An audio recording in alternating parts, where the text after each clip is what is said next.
अभिमन्यु अर्जुन और सुभद्रा का पुत्र था तथा भगवान श्री कृष्ण का भांजा। वह बचपन से ही असाधारण प्रतिभा और शौर्य का प्रतीक रहा।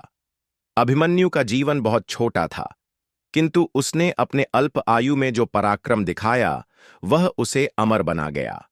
अभिमन्यु ने चक्रव्यूह के रहस्य को अपनी माता सुभद्रा के गर्भ में रहते हुए ही सुन लिया था।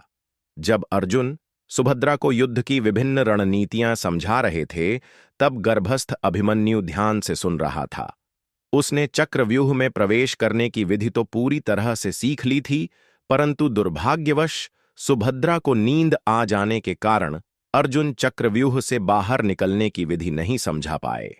इसी कारण अभिमन्यु को चक्रव्यूह से बाहर निकलने का मार्ग ज्ञात नहीं हो सका। कुरुक्षेत्र के युद्ध के 13वें दिन कौरवों ने चक्रव्यूह की रचना की, जिसकी योजना गुरु द्रोणाचार्य ने बनाई थी। पांडवों की सेना उस दिन कमजोर थी, क्योंकि अर्जुन को सुदर्शन चक्रधारी राजा समर सिंह के विरुद्ध लड़ने के लिए दूर भेजा गया था। द्रोणाचार्य जानते थे कि अर्जुन के बिना पांडवों की सेना चक्रव्यूह को भेद नहीं सकती।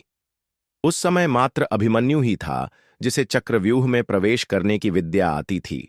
उसने कहा, मैं चक्रव्यूह में प्रवेश करूंगा और भीतर लड़ाई करूंगा, किंतु मुझे बाहर निकलने का मार्ग नहीं पता। आप लोग मेरे पीछे पीछे आए। युधिष्ठिर, भीम, नकुल और सहदेव उसके पीछे जाने को तैयार हुए, लेकिन द्रोणाचार्य, जयद्रथ और अन्य कौरव योद्धाओं ने पांडवों को बाहर ही रोक लिया, जिससे अभिमन्यु अकेला चक्रव्यूह के भीतर फंस गया। अभिमन्यु ने अकेले ही कौरवों की विशाल सेना का सामना किया।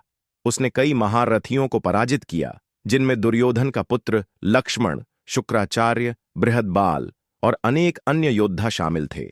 उसकी वीरता देखकर कौरव पक्ष स्तब्ध रह गया, किंतु जब वह थक